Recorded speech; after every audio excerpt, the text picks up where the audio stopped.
right. Well, hello, Krista. Thank you for joining us. I just wanted to welcome everybody. This is Krista Crandall. She is a board-certified behavioral analyst. So, hello, Krista. Good morning, Matt. Thank you for having me. Well, thank you, and thank you to all of our Safari Ltd fans who are watching this. Today we have Krista Crandall here. Krista Crandall. She is a board-certified behavioral analyst. Krista, do you mind telling us a little bit about yourself and what it is that you do? Sure. As a behavior analyst, I work with children with autism and other special needs, and we provide behavior services. So what we do is if there's any behaviors that the child has, like tantrums, we'll work on decreasing them, and any skill deficits that they have, such as language, we'll work to help them acquire those language skills. That's interesting. And as a behavioral analyst, what are some ways that you've used some of Safari Ltd's figures to kind of help you do your job? We use the toys in several different ways. We always try to make our sessions as fun as possible, so sometimes we'll use the toys as a reinforcer to motivate the children to work, and also sometimes we'll use them during our language sessions. So for example, we might have the children label the different toys, or we may even use the toys as a visual prompt. A lot of our children on the spectrum, they're very visual learners, so having something visual in front of them is very helpful.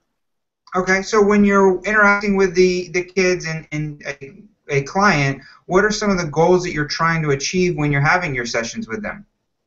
We like to target a lot of different language goals. Quite often we'll work on labeling different items, we'll work on answering questions, and we'll also work on having them request different items. Okay.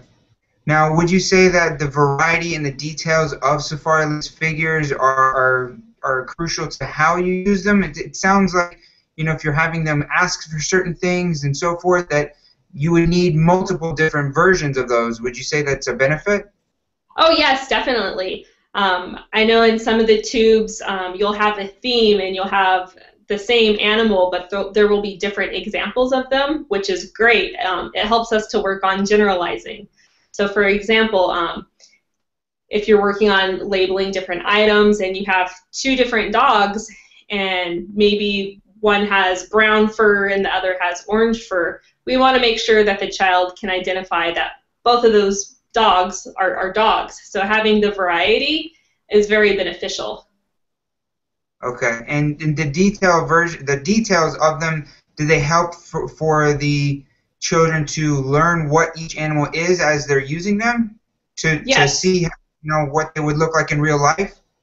Yes, that's very helpful and beneficial. We want to make sure that they look very similar to the real life items. If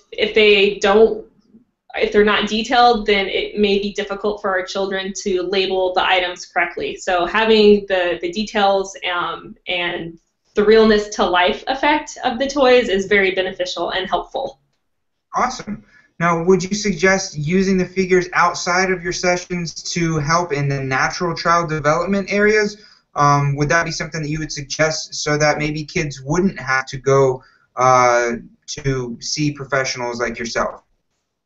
I think the toys are very beneficial for children that have any deficits or just typically developing children. They're great for working on creative play and also for peer interactions, for example, sharing different items. So there's many different ways that you can use the toys. Okay, and would you perhaps have any tips for parents who are out there dealing with issues that you have to encounter and help out with your clients?